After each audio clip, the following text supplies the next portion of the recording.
Good morning, everyone. I would like to welcome you to our fourth webinar of our Doing Business in Mexico series, which aims to provide key information for U.S. companies looking to invest in Mexico. My name is Jose Burnes, and I'm the Trade Investment Center Manager at AmCham Mexico.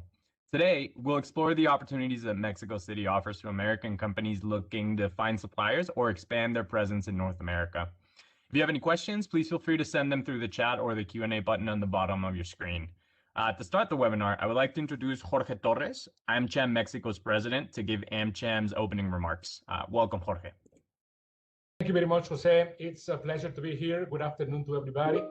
I'm Jorge Torres, president for American Chamber of Mexico, as well as vice president of operations for FedEx Express in Mexico. I would like to welcome Secretario Fadlallah Akabani. Secretario, un gusto saludarlo.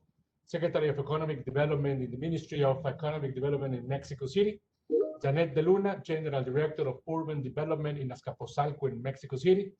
Jair Cabrera, Trade and Investment Advisor of the Ministry of Economy Development. And David O'Donnell, Founder, President, and Chief Executive Officer of O'Donnell Group. I would also like to thank American Chamber and most important binational allies, the Mexican Embassy in Washington, D.C., and the American Embassy in Mexico City, whose teams are joining us today and have helped us share this event with key stakeholders. American Chamber of Mexico has been representing bilateral businesses for 104 years, strengthening the rule of law and promoting the integration of supply chains across North America. Through cooperation and investment, our companies will continue to strengthen Mexico and support its economic development in these crucial times. Mexico City is currently ranked first in American foreign direct investment in Mexico and has more than 11,337 American companies operating in the state. The main sectors in which AmCham members invest in Mexico City are industrial materials, technology, financial services, healthcare, and staples.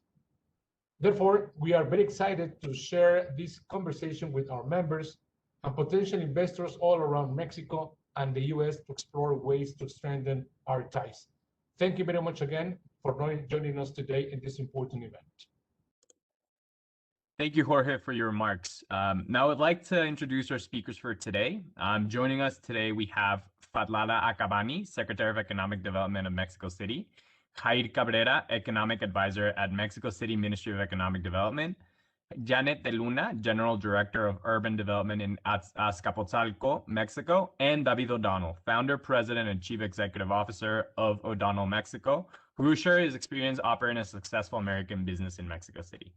So without further ado, let's turn to our first speaker, Secretary Fadlallah Akabani, Secretary of Economic Development of Mexico City, who will give us his remarks. Thank you very much. Good afternoon to all the businessmen and women joining us today. First, I would like to send a special thank you to our friends from American Chamber for enabling spaces like this one today. Investment promotion events have been hit hard by the pandemic, as high levels of uncertainty deter investors. However, the fact that we are gathered here means the economic activity is recovering and investors are optimistic. The United States and Mexico continue to have long-lasting and productive relationships. The ties between our two nations span over several topics, including trade, investment, labor, environment, migration, health, security, and many others. These ties are only getting stronger despite the pandemic. Proof of that are the video conferences of the past few days between President Joe Biden and President Andrés Manuel López Obrador, between Secretary of State Antony Blinken and the Mexican Secretary of Economy Tatiana Cloutier, and now, of course, between American business and the government of Mexico City. It is fact that American companies are the largest trade and investment partners of Mexico City. They have invested in the last two decades, over $60 billion and $2 billion more last year, accounting for nearly a third of all foreign direct investment flows to Mexico's capital. In terms of trade, the relation is even stronger. The United States accounts for 2/3 of Mexico City imports and exports, with a value of $75 billion and $70 billion respectively. As a Secretary of Economic Development and on behalf of Claudia Sheinbaum, Head of Government in Mexico City, my commitment with you is to create the conditions necessary for environmentally sustainable, socially responsible, and innovation-driven investments to flourish. We are investing like never before in public infrastructure and welfare programs so everyone in the city has the same opportunities to develop. Your presence in the city contributes to expand infrastructure and social programs while creating job and opportunities and new revenue streams. Whether it is one of the real estate, manufacturing, logistics, financial services, entertainment, health, or information technology sectors, Mexico City is always open for business and welcomes American companies. We hope you find in Mexico City the right conditions to expand your businesses, and we will certainly assist you in the process. Thank you very much for inviting me to this event, and I'm very glad to be here. Thank you. Thank you so much, Secretary Acabani, for your remarks. Now, please welcome Jai Herrera, the Economic Advisor at Mexico City Ministry of Economic Development, for a short presentation on investing in Mexico City. Welcome, Jai. All right. So we're here to talk about Mexico City investment opportunities. As Secretary Acabani said, Mexico City is open for business. Mexico City is always welcoming companies from all over the world, and especially companies from the United States, which are our main trading and investment partners. I'd like to begin this presentation talking about 10 facts about Mexico City. Mexico City is one of the oldest cities in the American continent. It's also the largest market in the American continent, with 21.9 million people in the metropolitan area. Mexico City itself only has 9 million people. It's also a city with the most museums in the world, just after London, which makes it a cultural hub. Chapultepec Forest was renowned last year as the best urban park, and it is twice a central park. It has also a project to increase its development, so making it an environmental and a cultural center in Mexico and the Americas. Indeed. Also, the subway system is one of the largest in the Latin American region, and with its 12 lines and over 195 stations, it has one of the best connected transport infrastructure systems in the entire continent. Also, Mexico City has one of the top universities in the world, which is UNAM, Mexico's National Autonomous University, and it's one of the largest in terms of how many students it has. Also, a fun fact is that Mexico City will be the first city to host 3 times in a row, 3 times World Cup games. The first one in 1970, then in 1986, and of course with the US and Canada in 2026. Mexico City is one of the most visited cities in the country and of course the world, with around 13.9 million tourists, which of almost a third are foreigners, especially from the US. Also, Mexico City ranks 9th in North America as a city with most skyscrapers, meaning that the city is growing taller. And finally, Mexico City is the largest economy in Mexico, generating 72% of Mexico's GDP and attracting a quarter of FDI to the country. This is just a brief layout of Mexico City economic structure to show you that the most important sector here is services. It's a tertiary sector. But also we have an important industrial and manufacturing and logistics hubs across the city. Mexico's GDP rises almost to about a little bit more than 157 billion US dollars. In terms of foreign direct investment, it's been fluctuating through the last 2 decades. And of course, the pandemic had a toll on FDI flows to the city. But just 2019, I like to highlight that it was one of the highest FDI records Mexico City had in almost 18 years. It was an increase of almost 40% from 2018. And well, of course, we intend to keep promoting Mexico City as an investment destination to once more, after the pandemic, increase investment in the city. This is just some facts also about how foreign direct investment is behaving in Mexico City. Around 41 countries invest in the city. Mostly 28% comes from the United States, as Secretary Acabani said. And also we have several European partners like Spain and Germany and Switzerland, but also Japan is also an important investor in Mexico City. It is said that Mexico City is a natural economic bridge to do business between North and South America, which connects both economies in terms of headquarters for multinational corporations wanting to expand into Latin American markets. Also, several polls have highlighted that there are still high confidence among investors in Mexico City to expand their existing businesses and to start new projects.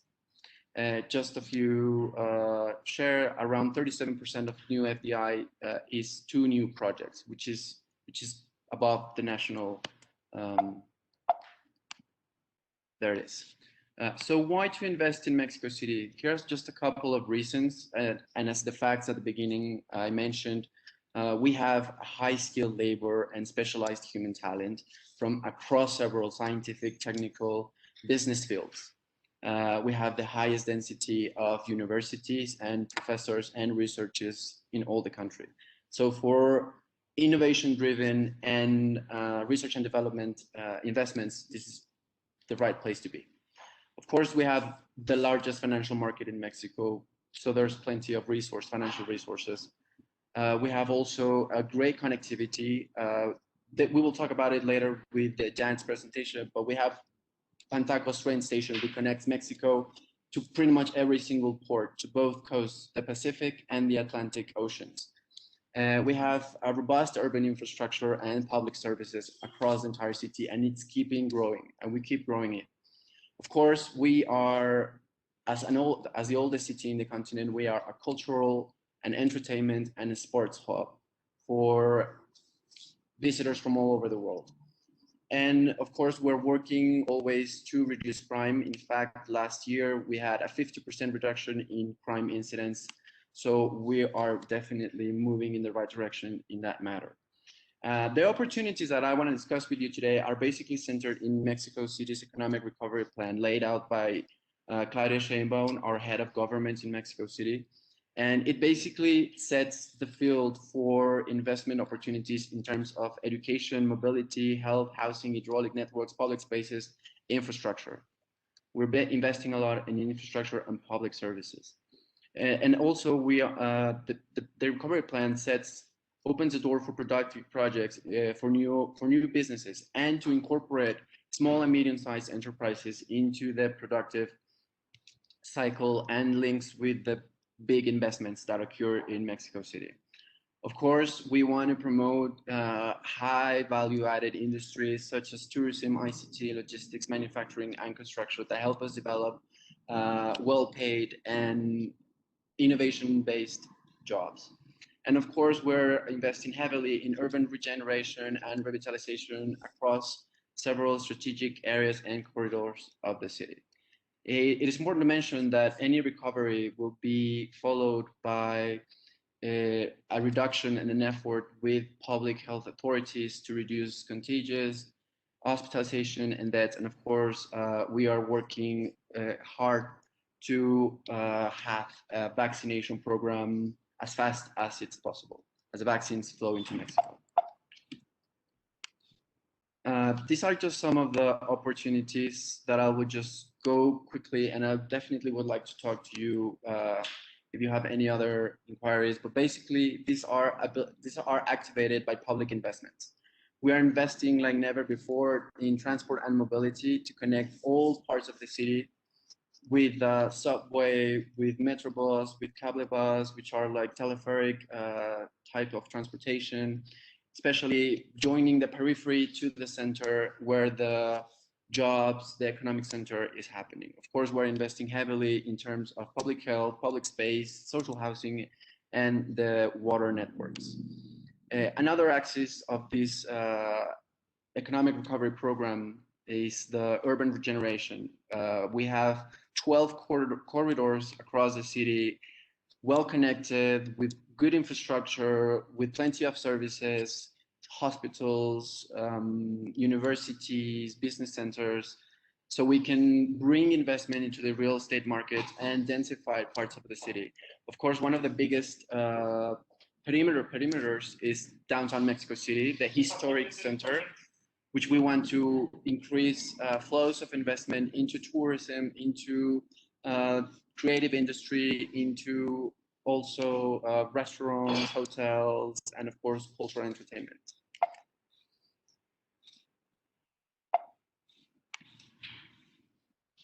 Another axis is Vallejo, which Janet will discuss in depth, and I will let her explain to us. Basically, what we want here is to create a industrial hub for manufacturing and logistics investments in terms of sustainable, environmentally sustainable, and also innovation-driven research and development centers or logistics center for fulfillment activities like Mercado Libre or Amazon. Another one is, of course, Mexico City as one of the oldest cities in the world and as a cultural, sports, and entertainment hub, we want to promote safe tourism. So we are working to implement international sanitary protocols across the businesses this sector includes. So it is safe for everyone to come visit Mexico City soon. And last but not least, we are working also in terms of digitization and red tape simplification in Mexico City. This is one of the largest efforts we've ever encountered in the world in terms of making one single platform for almost every permit or notice you need from the government. So we want to reduce with this corruption, and of course reduce times for investors and for companies and businesses to get the permits they need to operate fully. And also we have the we're welcoming several strategic projects, and one that I just like to highlight also is that Buena Vista train station is going to have a direct link with Santa Lucia International Airport that it's being built right now, and it's going to be a 45-minute train ride to connect you with basically downtown Mexico City to the new international airport, which is going to be a huge opening door for tourism in terms of businesses and also for several transport links connected to this new air travel hub. Of course, we also are pushing forward an circular economy agenda in the city. We are building a bioenergy digester in Mexico City's largest warehouse, wholesale market. And we are also having several initiatives to separate and collect and transform solid urban wastes. And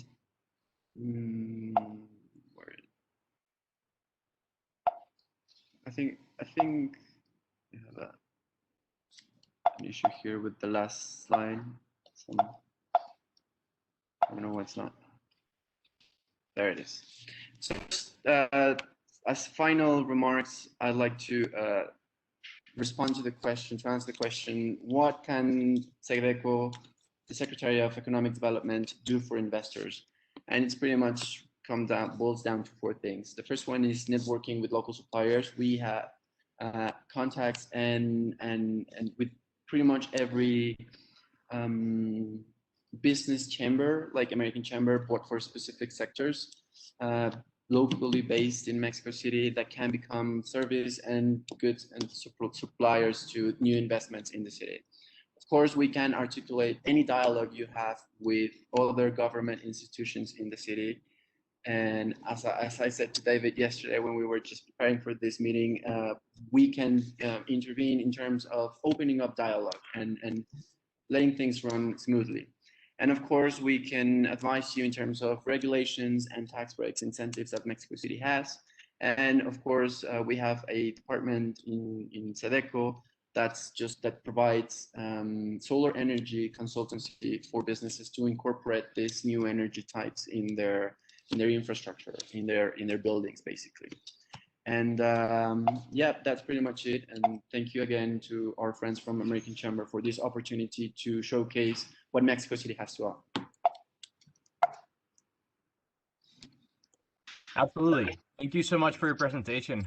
I think there's a lot of valuable information on not only the strategic initiatives that you guys are working on, but tangible investment opportunities in the short and medium terms.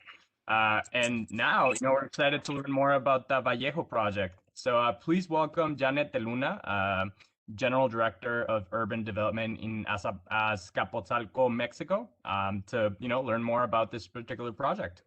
Thank you so much for having me in this conversation and for allowing me to present you with one of the most important projects for the city and, of course, for the municipality of Azcapotzalco.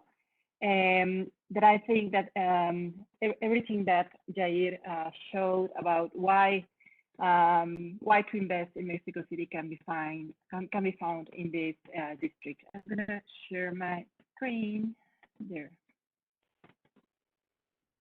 To talk to you more about this project.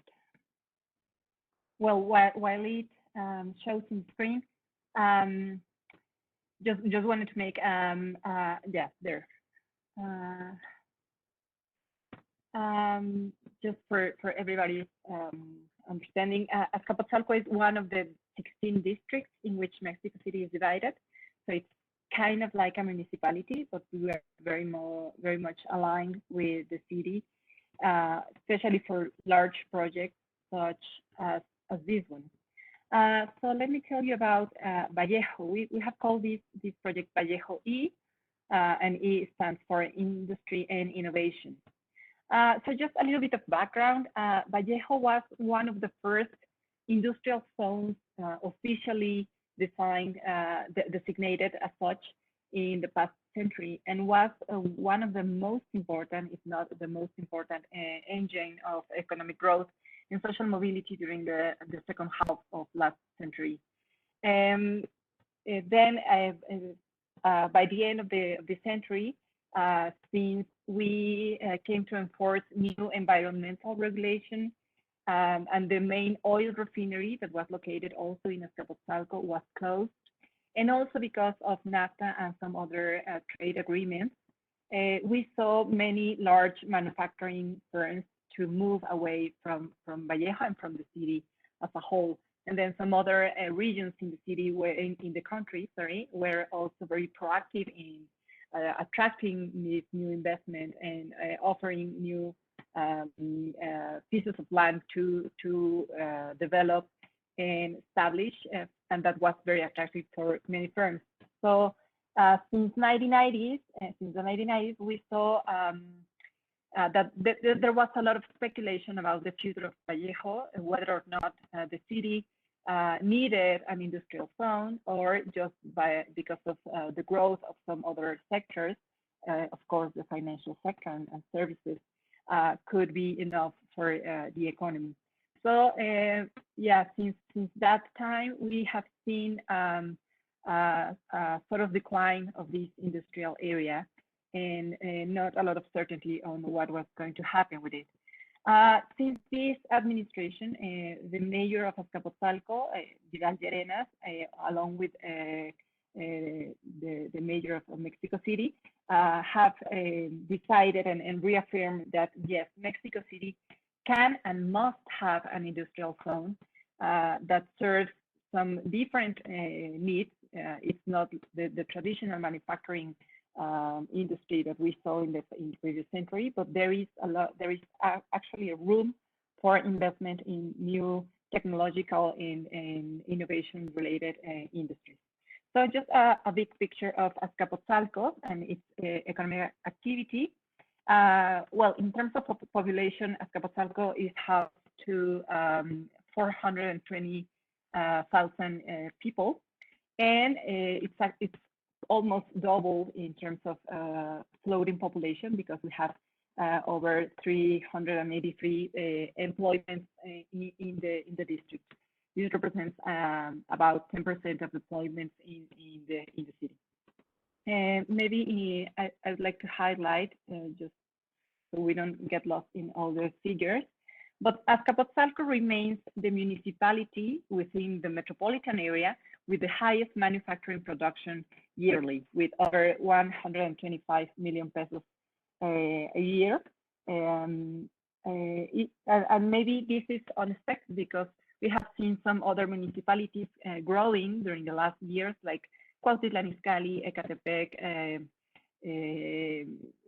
Tlalnepantla, Naucalpan, and some other municipalities in the state of Mexico that have attracted a lot of industry. But the truth is that Azcapotzalco, which means the city, remains the main producer of manufacturing in the metropolitan area. And then talking about Vallejo, we want to highlight 5 strengths, and I'm gonna go deeper into each of them.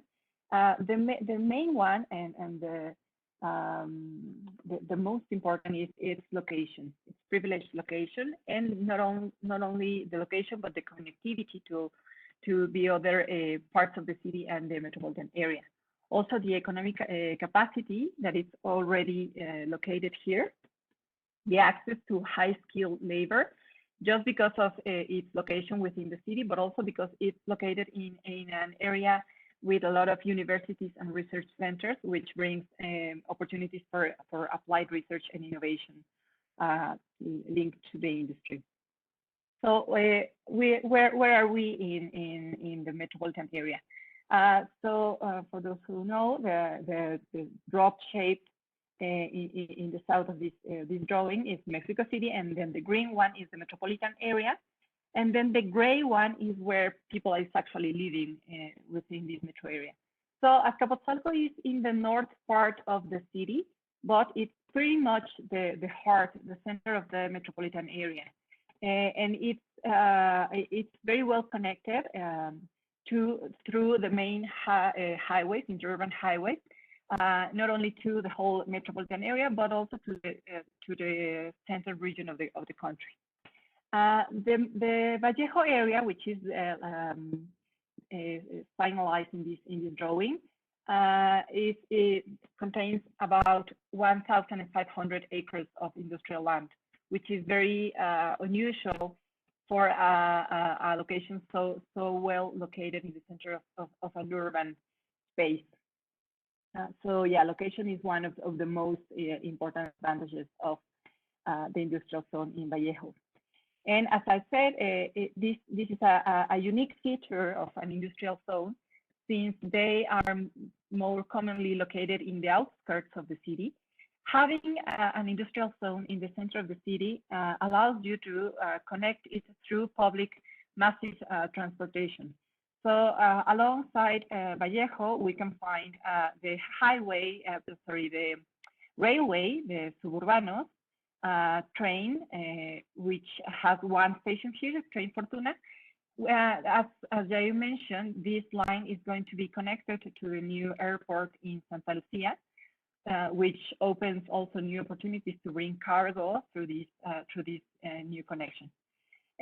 We also can see a subway station, a metro station, and BRT, a bus rapid transit line, two lines that run along this area. This makes it very attractive for firms to settle because it's very easy for their employees to access these facilities. So that can compensate some other costs. One of our most important advantages is also, as Jair mentioned, that we have an inland port located in Azcapotzalco, which means an inland port in the heart of the metropolitan area where 22 million people live. This inland port is connected to both Atlantic and Pacific, as mentioned, through Manzanillo, Lázaro Cárdenas, Veracruz, Altamira, but it also serves to connect with the United States through Nuevo Laredo with routes to Detroit and Chicago, and through Mexicali to California and Tijuana. Well, Tijuana in this side of the border. This station has over 20 daily trains coming in and out, and an estimate of 200,000 containers a year. And it has a customs station, so you can have your products delivered and not be open at the border, but here in Pantaco, where the customs station is located. Another feature is that the station is connected through a railroad infrastructure to the specific lots of many of the firms that are located in Vallejo, which means that firms like, for instance, Pochteca, which is a paper company in Mexico, can have their products delivered through train to their warehouse directly. This is Tikal Pantaco. It's massive. Regarding the economic capacity already installed in the area, we can count up to 140,000 jobs in Vallejo and a surrounding buffer, and over 4,500 businesses. These economic units include large multinational firms, both Mexican and international. We can see a very important plant of Procter & Gamble. We also see Bimbo, FEMSA, Heineken, Neopharma, Elbex. The most important firms in the country are located in Vallejo.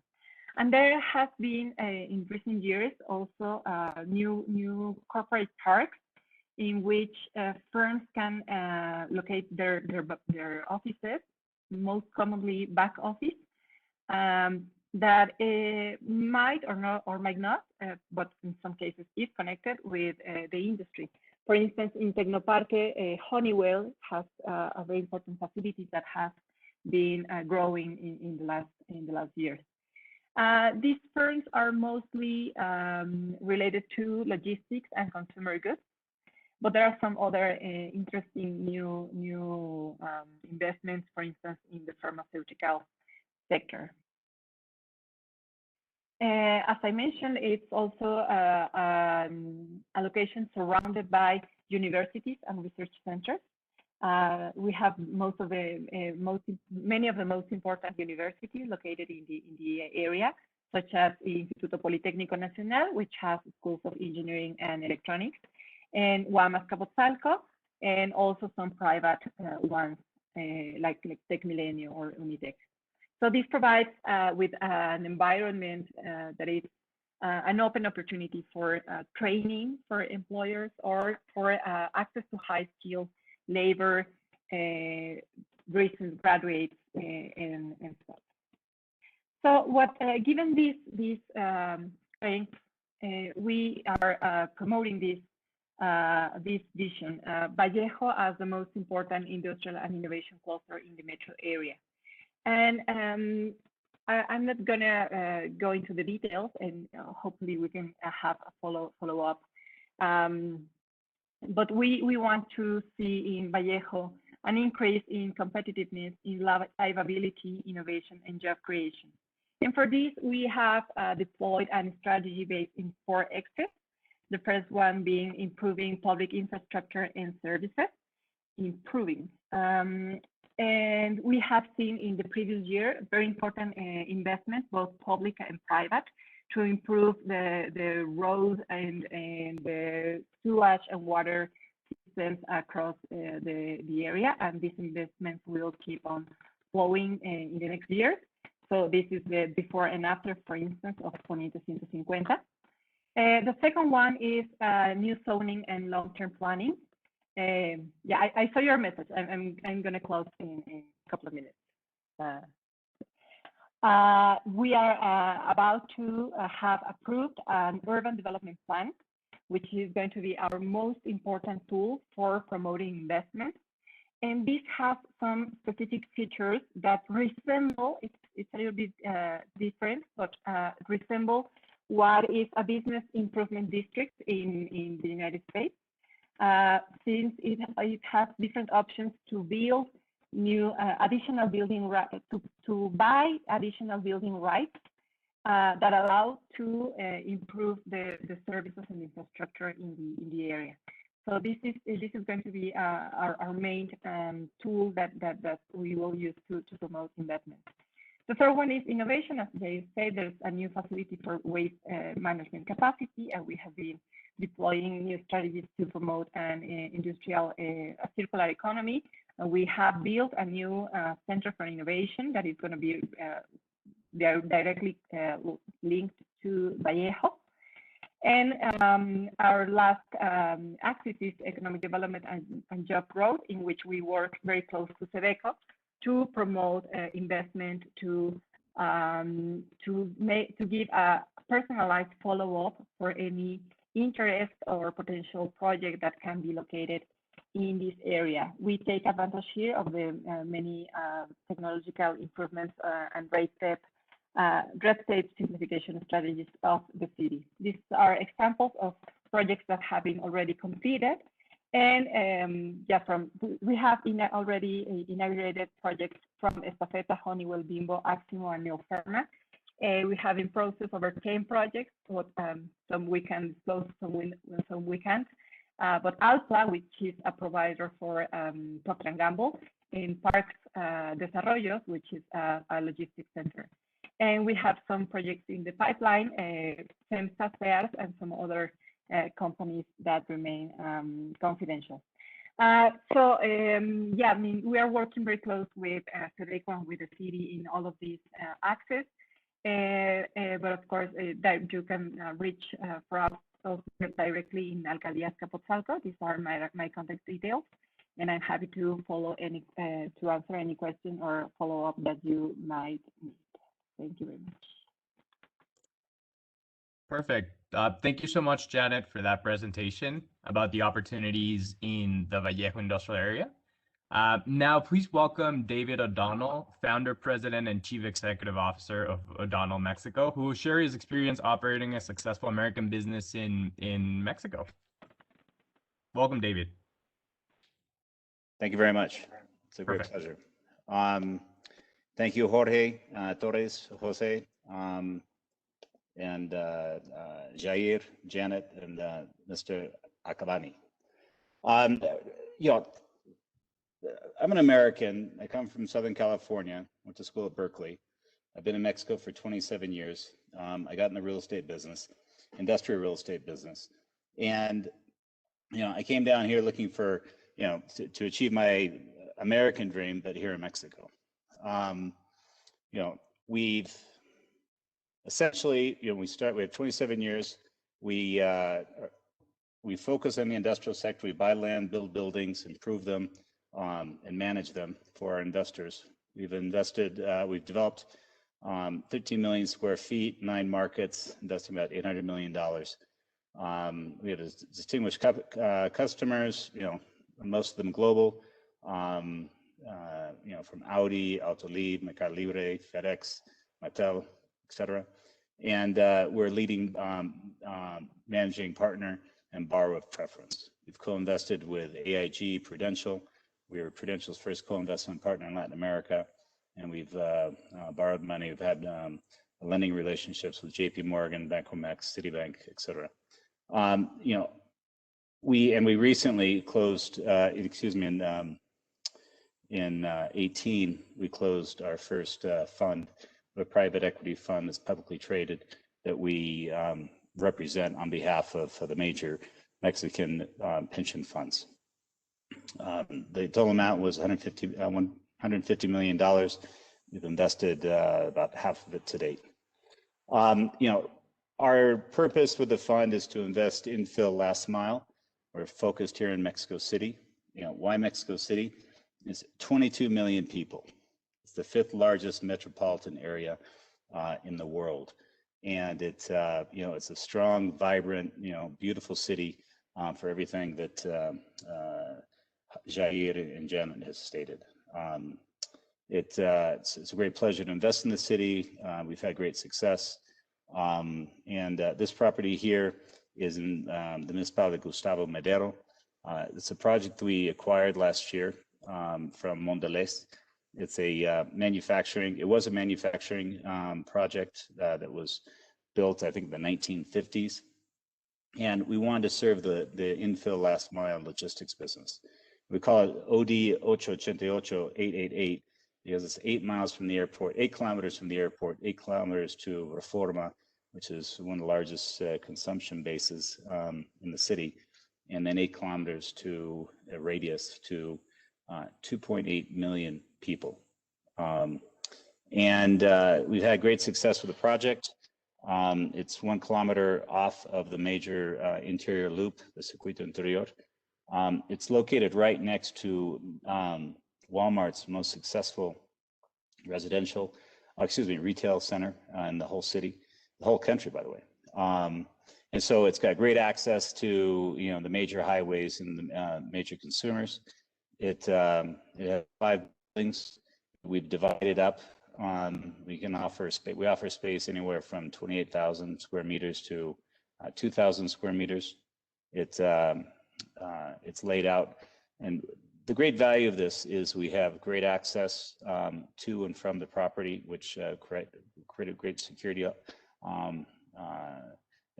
Creates a secure environment. There's great parking internally, so you can have your truck loading and your van parking, and then there's quick throughput through the building, so you can get your product in and out of the property. Again, to provide service infill last mile. Our group, we're in the process of conforming to ESG. This project conforms to a number of ESG or environmental criteria in terms of providing local distribution, which reduces carbon footprint. There's a lot of interior lighting, which reduces energy consumption. We did not demolish the property, so we conserve the property. And then we have water treatment plant and natural lighting, et cetera. And then in terms of, we've got property management. Our mission is to help companies grow and be more productive. And so what we do is create attractive environments. This is the picture of the interior of the building. We basically went in and cleaned up the floor, painted it, and put in some doors. And we listened to our customers, and we're providing a world-class facility. This is basic pictures, renderings, which we're in the process of building out. We've leased 30% of the property to date to Mercado Libre, to FedEx, and to Suriza, all logistics companies, and we have a healthy pipeline. We've had a great relationship with the Alcaldía and all the authorities. It's been very transparent. Even working through the pandemic, people were available to process our permits for the project.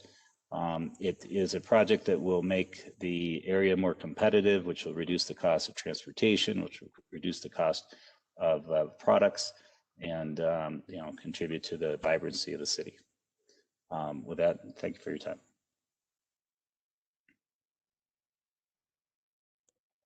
Yeah, thank you, David, for the presentation and your experience investing in Mexico City. We'll now open the floor to questions from the audience. Please remember that you can send your questions through the chat or through the Q&A section Now let's open the Q&A section. Oh, I see Jair has been answering some of these questions. So yeah, one of the questions that we were receiving prior to this to the presentation is for Jair and the Economic Development Secretary. So what do you see if you would prioritize 3 areas that you want to see investment in the short term? Which ones would you say are the ones that you see a lot of opportunities sort of this year in 2021? And please feel free to chime in, both Janet, maybe you have any comments specifically for Vallejo. Yeah, of course, Jose. Secretary is in a call right now with Talia Shema, so I'm just gonna answer for him. And pretty much he's always said that we need to bring more investment in the health sector. That means for manufacturing medical devices, for instance, or hospitals, clinics, pharmaceuticals, anything that has to do with improving the population's health. That would be the first priority sector, we could say. The second one would be manufacturing, but specifically environmentally sustainable and innovation-driven manufacturing. We don't want just, we're not like the rest of the country in terms of a maquila just to produce and export. We want research and development centers in Mexico with value-added products and services to be generated in Mexico City. And the third one would be tourism, which has been one of the most hard-hit industries, of course, around the globe. But Mexico has a really, really big offer in terms, as I said, culture, sports, and entertainment. So anything that has to do with restaurants, movie theaters, museums, and all sorts are more than welcome. I don't know if Janet would like to add something to that.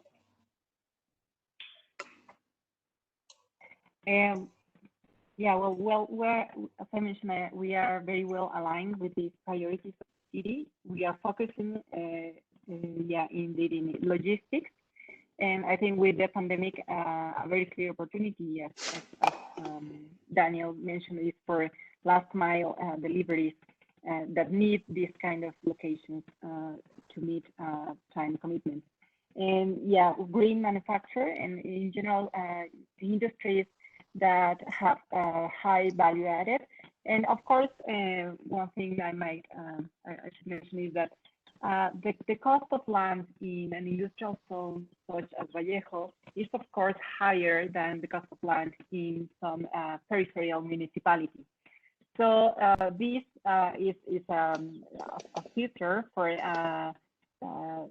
the kind of industry that can afford and that takes advantage of the location of Vallejo. So that means that the industry that can and we want to see flourishing in Vallejo is a very high value industry that offers very high quality jobs that can also benefit from the access to high skilled labor. And then for Vallejo, in our new urban development plan, we are designating 2 commercial corridors where we want to see all kinds of services related to industry and just to any job center needs, such as restaurants and hotels and some consulting and small and medium firms of lawyers and accounting. That's given the land use restrictions that are in place right now, it's not easy to find these kind of services in Vallejo. But with the new urban development plan, there is room for these kind of businesses. So we want to see, even though Mexico City as a whole is very well covered by these services, the north part and Vallejo isn't. So there can be also a lot of opportunities there, given the lack of land available previously, but the new offering that comes along with the urban development plan. Thank you, Jair and Janet. So there's a question for David. So based on your experience operating in Mexico City, how has your experience been thus far this year in 2021? And what are your projections in terms of investment and development for this year? Yeah, we've had a solid year. We had a solid year last year. Again, we're dedicated to the product du jour, which is logistics, infill, last mile. We have our fund, if you lever it, is about $300 million of investable capital. We have 2 projects in Mexico City that we're developing right now. One is La Laguna, which is 1 million square feet, and we've got a third of it, almost half of it, pre-leased. And then we have this project here, which we're in the process of leasing, and we anticipate it'll be leased up in the next 6 months. And then we have a $200 million pipeline of various projects. They're all challenging and all complicated and all fun. And we hit each one, and we anticipate to have a solid year. Again, it's we work closely with the municipality. We appreciate their support, and we look forward to investing there in Azcapotzalco with Ms. Luna, and we're looking to basically create a network of facilities around the city where we can provide service and allow companies to interconnect and provide service to their clients, and provide them with quality space that allows them a secure environment, so it provides them with easy access, allows them to move product quickly through the building, and allows them to focus on their business, and allow us to manage the quality buildings and support them in their growth. Absolutely. Thanks so much, David. So before we close, I don't know if there's anything anyone wants to add on their commentary in the presentation, either Janet or Haid, or David as well. Well, just to highlight that, again, as Secretary Acabani mentioned, Mexico City is open for business. I just left my contact information on the chat, so everyone feel free just to send me an email or WhatsApp message with your project description, and we can just talk it out and see how we can pull it together. All right, and David, we need to get the meeting with Janet for you to expand in Vallejo. It would be a great pleasure. It'd be a great pleasure. Great. So do you have the contact information? Hopefully you'll be getting a ton of emails from some of our viewers. And maybe we're witnessing the first, step on an investment project in the city of Vallejo. So anyway, so on behalf of AmCham Mexico, we thank you for joining us today.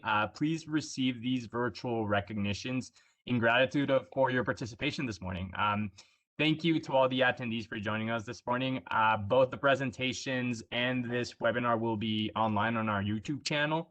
And at the end of this session, you will receive a small satisfaction survey. So we ask for your support by filling it out so that we can learn from your experience at this event.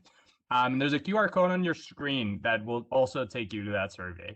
So thank you all, and we'll see you at our next webinar of the Doing Business series. So thank you all. Jose, thank you very much.